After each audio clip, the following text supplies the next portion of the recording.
سورۃ النمل رکوع نمبر 5 آیت نمبر 66۔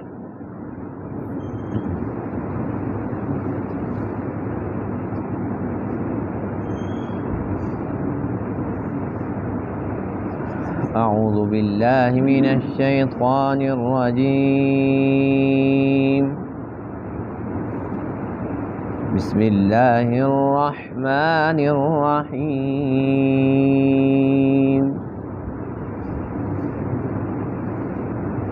وقال الذين كفروا أإذا كنا ترابا وآباؤنا أإنا لمخرجون لقد وعدنا هذا نحن وآباؤنا من قبل إن هذا إلا أساطير الأولين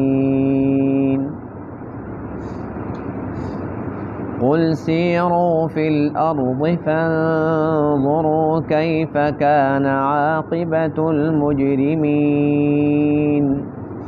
ولا تحزن عليهم ولا تكن في ضيق مما يمكرون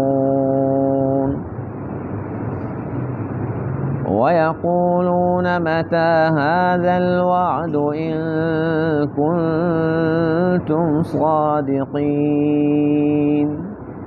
قل عسى أن يكون ردف لكم بعض الذي تستعجلون وإن ربك لذو فضل على الناس ولكن أكثرهم لا يشكرون وَإِنَّ رَبَّكَ لَيَعْلَمُ مَا تُكِنُّ صُدُورُهُمْ وَمَا يُعْلِنُونَ وَمَا مِنْ غَائِبَةٍ فِي السَّمَاءِ وَالْأَرْضِ إِلَّا فِي كِتَابٍ مُبِينٍ۔ صدق اللہ العظیم۔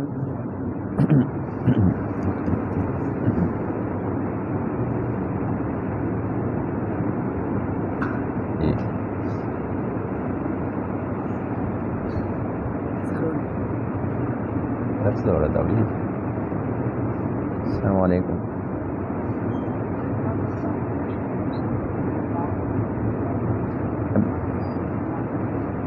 ابھی ٹھیک ہے، کوئی مسئلہ نہیں۔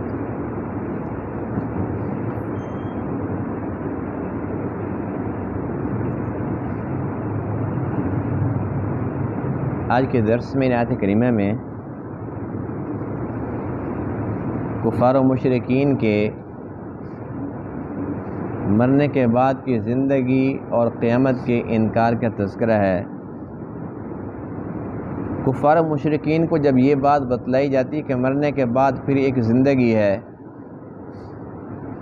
تو وہ یہ کہتے تھے کہ جب ہم مر جائیں گے اور مرنے کے بعد پھر ہم مٹی کے ساتھ مٹی ہو جائیں گے،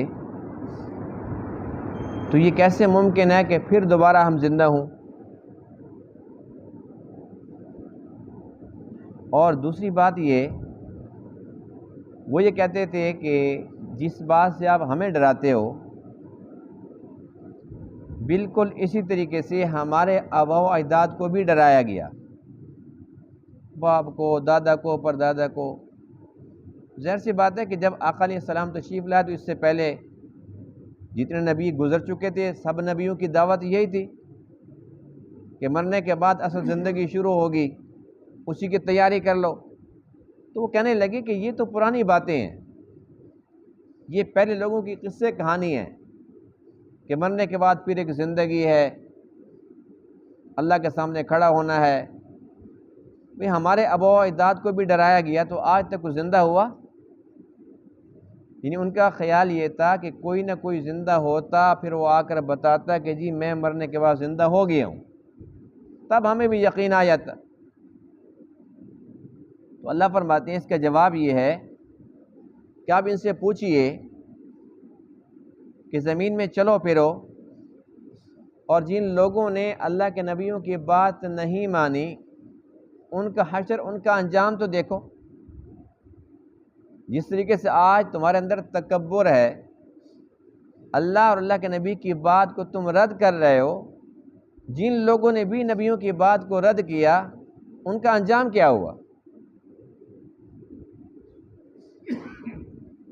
پھر یہ کہتے تھے کہ اچھا اگر ہم تمہاری بات بڑی کرتے ہیں بھی ہاں ٹھیک ہے، مرنے کے بعد کوئی زندگی ہے، تو وہ کب ہوگی؟ کوئی ٹائم تو ہونا چاہیے، پتہ چلے اتنے سال کے بعد، اتنے 100 سال بعد، کچھ پتہ تو ہو آخر وہ یہ وعدہ کب پورا ہوگا؟ تو اللہ تعالیٰ نے اس کا جواب یہ ارشاد فرمایا کہ انسان کو تو معلوم نہیں ہے، ہو سکتا ہے کہ وہ وعدے کا وقت بالکل سر کے اوپر آیا کھڑا ہو،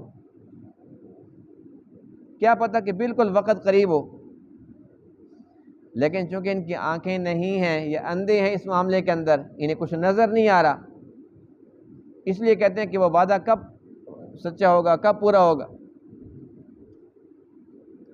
بہرحال خلاصہ کلام یہ ہے کہ یہ لوگ مرنے کے بعد کی زندگی کا انکار کرتے تھے صرف اس بنیاد پر کہ ہمارے دماغ میں یہ بات نہیں آتی۔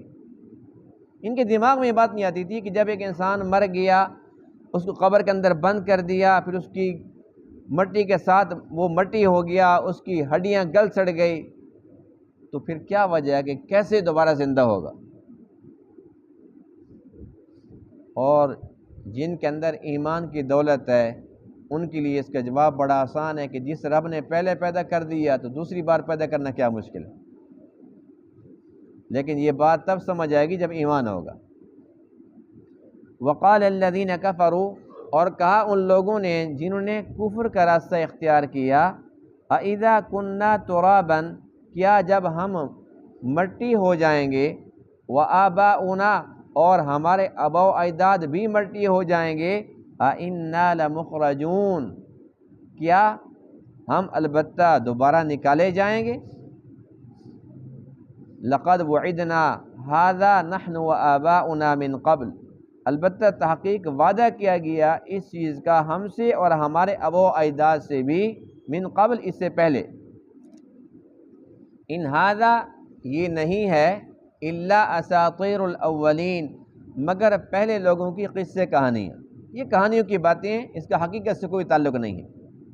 قل، آپ فرما دیجئے، سیروا فی الارض، تم چلو پھرو زمین میں، فانظروا، بس تم دیکھو، کیف کان عاقبۃ المجرمین، کیسے انجام ہوا مجرم لوگوں کا، ولا تحزن علیہم، اللہ تعالیٰ اپنے محبوب علیہ السلام کو یہ حکم ارشاد فرما رہے ہیں، ولا تحزن علیہم، آپ ان پر غمگین نہ ہوں، ولا تکن فی ضیق، اور نہیں آپ تنگی میں ہوں، مما یمکرون، ان باتوں سے جو یہ خفیہ تدبیریں کرتے ہیں، یہ منصوبے بناتے ہیں، طرح طرح کی باتیں کرتے ہیں، ان کی خفیہ میٹنگیں ہوتی ہیں، تو فرمایا کہ آپ کو اس پر پریشان ہونے کی ضرورت نہیں ہے۔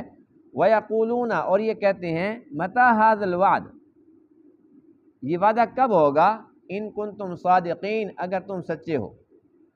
قل، آپ فرما دیجئے، عسیٰ، ہو سکتا ہے، ان یکون ردف لکم، کہ وہ قریب ہو تمہارے، بعض الذی، بعض وہ، تستعجلون، جس کو تم جلدی طلب کرتے ہو، تم کہتے ہو نا کہ قیامت کب آئے گی، ہو سکتا ہے وہ قریب ہو، جن باتوں کی تمہیں جلدی ہے ہو سکتا ہے کہ وہ بالکل تمہارے سر کے اوپر آئی کھڑی ہوں۔ وَإِنَّ رَبَّكَ لَذُو فَضْلٍ عَلَى النَّاسِ، اور بے شک تیرا رب البتہ فضل کرنے والا ہے لوگوں پر، وَلَكِنَّ أَكْثَرَهُمْ لَا يَشْكُرُونَ، اور لیکن ان کے اکثر وہ شکر بجا نہیں لاتے۔ وَإِنَّ رَبَّكَ، اور بے شک تیرا رب، لَيَعْلَمُ مَا تُكِنُّ صُدُورُهُمْ، البتہ جانتا ہے جو کچھ چھپاتے ہیں ان کے سینے، وَمَا يُعْلِنُونَ، اور جو کچھ یہ ظاہر کرتے ہیں، سب کچھ اللہ کے علم میں ہے۔ وَمَا مِنْ غَائِبَةٍ فِي السَّمَاءِ وَالْأَرْضِ، اور نہیں ہے کوئی بھی چیز غائب ہونے والی آسمان میں اور زمین میں، إِلَّا فِي كِتَابٍ مُبِينٍ، مگر وہ کھلی کتاب کے اندر درج ہے۔ یعنی ہر ایک چیز کا ریکارڈ اللہ کے پاس موجود ہے۔ یہ چونکہ مکی صورت ہے اور مکی صورتوں کے اندر زیادہ تر بات عقیدے پر ہوتی ہے، اور عقائد میں سے ایک بنیادی عقیدہ ہے مرنے کے بعد کی زندگی کا۔ موت کا انکار تو کوئی بھی نہیں کرتا، بے شک وہ جتنا بڑا کافر یا مشرک کیوں نہ ہو، اس لیے کہ موت نے کسی گھر کو چھوڑا ہی نہیں ہے، موت نے کسی بھی گھر کو نہیں چھوڑا، اس لیے بڑے سے بڑا کافر بھی موت کا انکار نہیں کر سکتا۔ دنیا کے اندر اللہ کے منکر بھی موجود ہیں، اللہ کے نبیوں کے منکر بھی موجود ہیں، لیکن موت کا منکر کوئی نہیں ہے۔ بس موت کو سب مانتے ہیں، لیکن موت کے بعد کی جو زندگی ہے اس پر ایمان والے اور کفر والوں کے درمیان بڑا فرق ہے، اور بہت واضح فرق ہے کہ ایمان والوں کا عقیدہ یہ ہے کہ مرنے کے بعد ایک زندگی ہے، اور اصل زندگی وہی ہے جو ہمیشہ ہمیشہ کی زندگی ہے، اور یہ جو دنیا کی زندگی ہے یہ عارضی ہے، یہ بہت جلد ختم ہونے والی ہے، یہ مختصر ترین زندگی ہے، اتنی مختصر کہ ہم اس کی مثال بھی پیش نہیں کر سکتے اس زندگی کے مقابلے کے اندر۔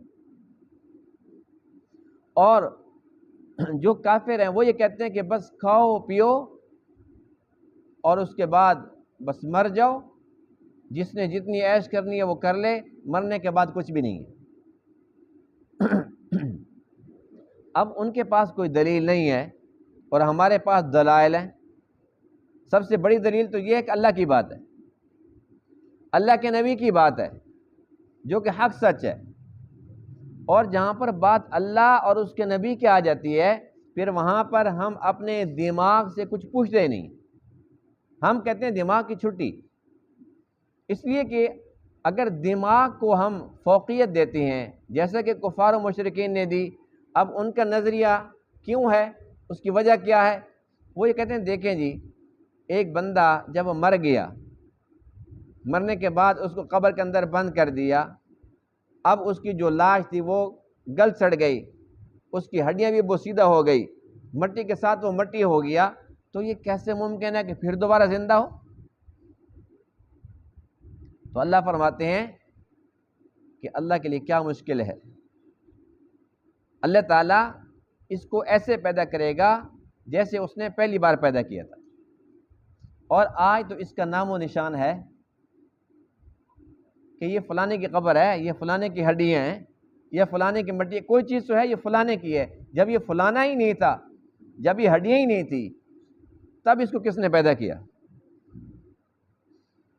اور اللہ کی ذات وہ خلاق العلیم، خالق ہے ہر چیز کا، اس کے لیے کچھ بھی مشکل نہیں ہے۔ اور اللہ تعالیٰ نے اس کے لیے ایک بہت ہی پیاری مثال دی ہے قرآن مقدس میں۔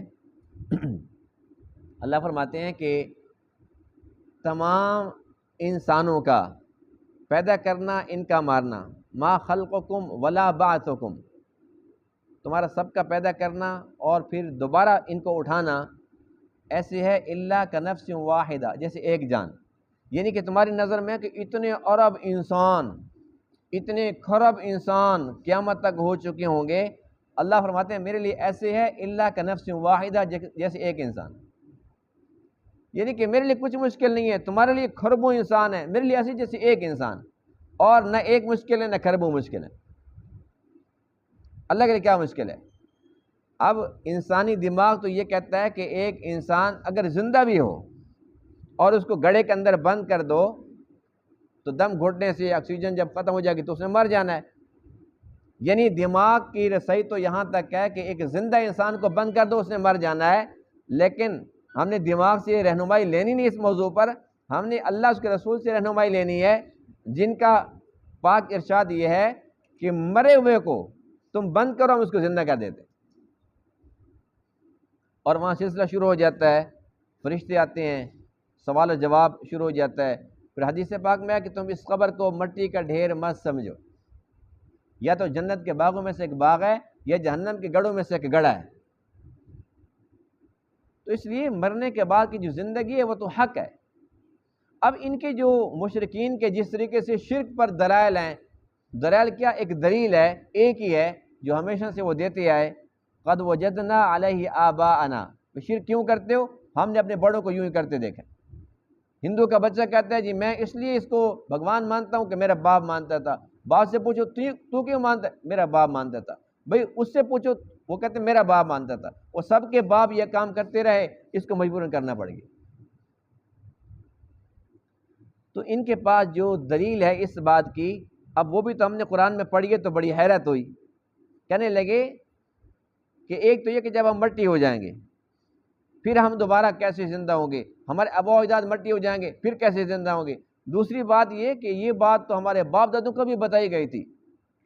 جس بات کا ہم سے وعدہ کیا جاتا ہے، ہمیں ڈرایا جاتا ہے، ہمارے ماں باپ سے بھی باتیں ہوئی تھی، لیکن آج تک تو کوئی بھی زندہ نہیں ہوا۔ لیکن کوئی مسلمان اس پر یہ بات کہہ سکتا ہے کہ ہاں یار ہمارے بھی تو باپ دادا کبھی زندہ نہیں ہوئے، کیونکہ ہمارا نظریہ اس معاملے میں یہ ہے، یہ نہیں ہے کہ کوئی 10 سال کے بعد زندہ ہونا تھا اور وہ 20 سال گزر کے ابھی تک زندہ نہیں ہوئے۔ بات یہ ہے، ہمارا عقیدہ یہ ہے کہ جیسے قبر کے اندر ہم نے اس کو ڈالا، مٹی ڈالی، وہ زندہ ہو گیا۔ اب یہ عالم برزخ میں ہے۔ برزخ کا معنی پردہ ہے۔ یہ جو مٹی کا ایک منو مٹی اس کے اوپر آ گئی تو ایک پردہ ہے۔ اب حدیث پاک میں ہے کہ جب تم قبر کے اوپر موجود ہوتے ہو، اپنی میت کو اتارتے ہو، اور کہ تم اس کے لیے دعائیں کیا کرو تاکہ اس کی جو سوال جواب کا سلسلہ ہے اس کے اندر اس کو آسانی ہو۔ اور حدیث پاک میں کہ جب تم اس کو چھوڑ کے جاتے ہو تو تمہارے جوتوں کی آہٹ بھی سن رہا ہوتا ہے۔ ظاہر سی بات ہے کہ وہ زندہ ہے تو وہ سن رہا ہے، زندہ ہے تو فرشتے پوچھتے ہیں من ربک کا۔ اگر وہ زندہ نہیں ہے تو اسے سوال جواب کا کیا مقصد ہے؟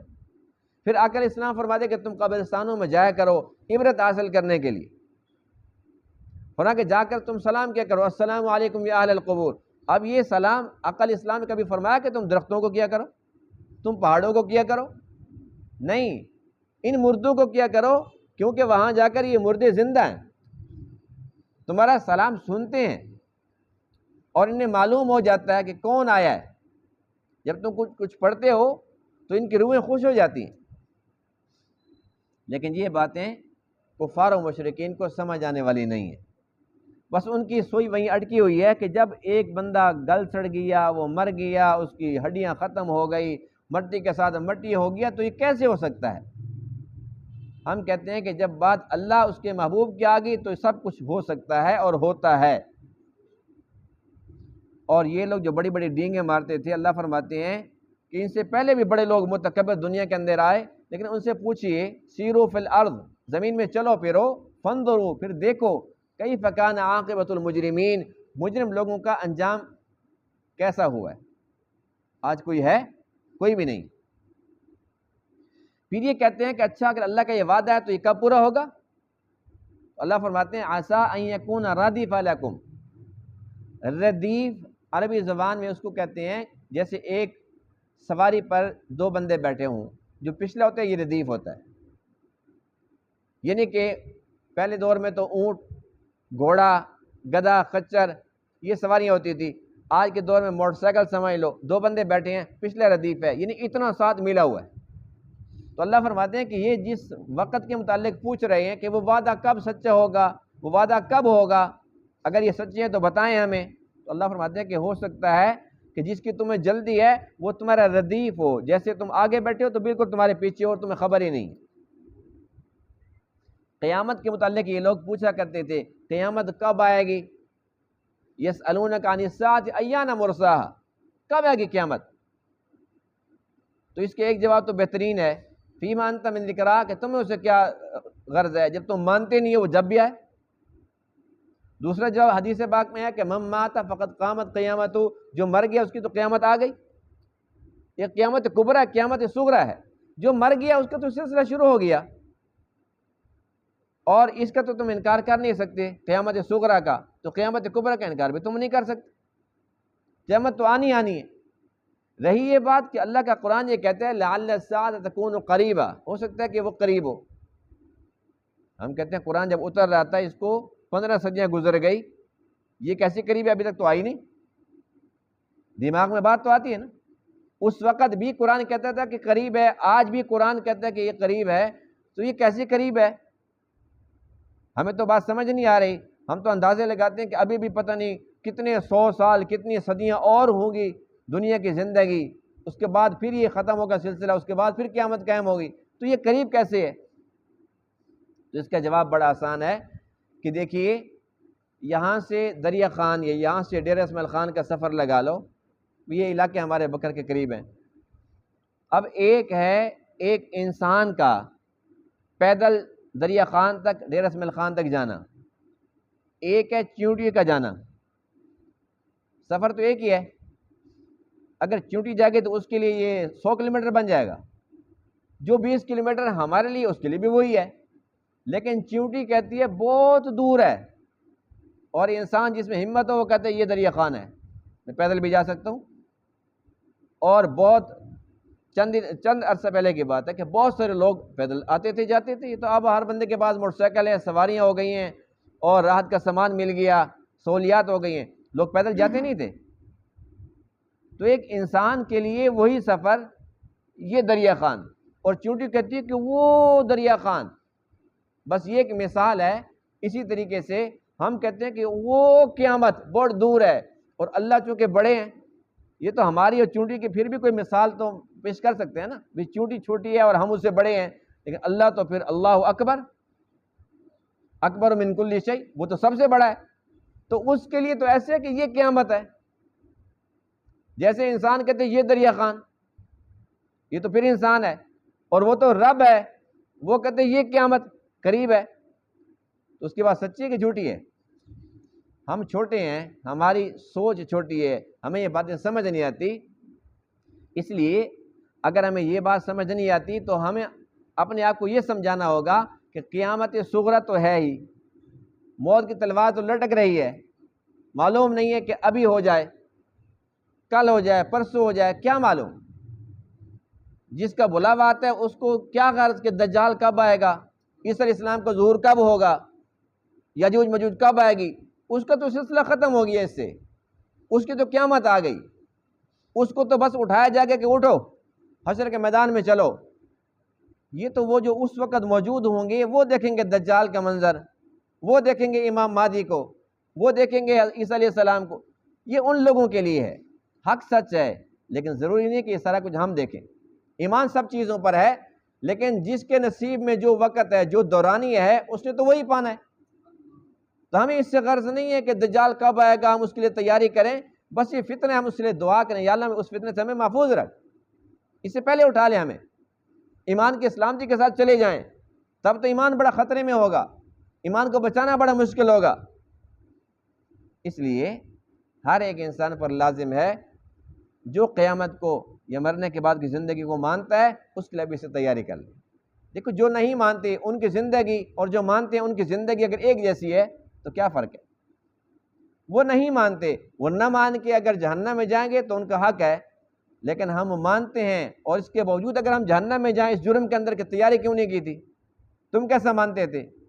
پھر کیا فرق رہ جائے گا؟ اور اس سے بڑی رسوائی کی بات کیا ہوگی کہ کافر تانا دے دے تو تو مانتا تھا، تو کیوں میرے ساتھ جہنم کے اندر آ رہا ہے؟ کیا جواب ہوگا ہمارے پاس؟ کتنی بڑی رسوائی کی بات ہوگی۔ اللہ فرماتے ہیں وَإِنَّ رَبَّكَ لَذُو فَضْلٍ عَلَى النَّاسِ، تیرے رب تو لوگوں پر فضل کرنے والے، اللہ سے اس کا فضل مانگو، اچھے اچھے کام کرو، اللہ کی نعمتوں پر شکر ادا کرو، وَلَكِنَّ أَكْثَرَهُمْ لَا يَشْكُرُونَ، اللہ تعالیٰ نے شکوہ کیا اپنے بندوں، لیکن بہت کم لوگ ہیں جو شکر گزار ہیں، اکثر تو ناشکرے ہیں۔ اللہ تعالیٰ کی کتنی بڑی نعمتیں ہیں، لیکن ان نعمتوں کو استعمال کرتے ہیں، اللہ تعالیٰ کا شکر ادا نہیں کرتے۔ تو ہمیں چاہیے کہ ہم ہر وقت تیار رہیں، جانا تو ہے ہی، جب اللہ کا بلاوا آیا تو جانا پڑے گا، یہ سب کچھ چھوڑ چھاڑ کے، اور ہم یہ بات ذہن سے نکال دیں کہ یہ ہمارے دم قدم سے ہے۔ کتنی دنیا آئی آ کر چلی گئی، بڑے بڑے دعوے دار تھے، بڑے بڑے تاجر، بڑے بڑے کاروباری، وہ چلے گئے، کاروبار اس سے بڑا ہے، کم نہیں ہوا، دنیا کا نظام اس سے ایسا طریقے سے اور چلا ہے، بڑا ہے، کم نہیں ہوا، ہم کوئی اہم نہیں ہے۔ یہ اہم ہے کہ ہم اپنی آخرت کے لیے کچھ کر کے چلے جائیں، آخرت کی تیاری کر لیں، یہ اہم بات ہے۔ کریں گے نا کوشش انشاءاللہ؟ اللہ تعالیٰ تمام باتوں کو سمجھنے عمل کرنے کی توفیق عطا فرمائے۔ وآخر دعوانا الحمدللہ رب العالمین۔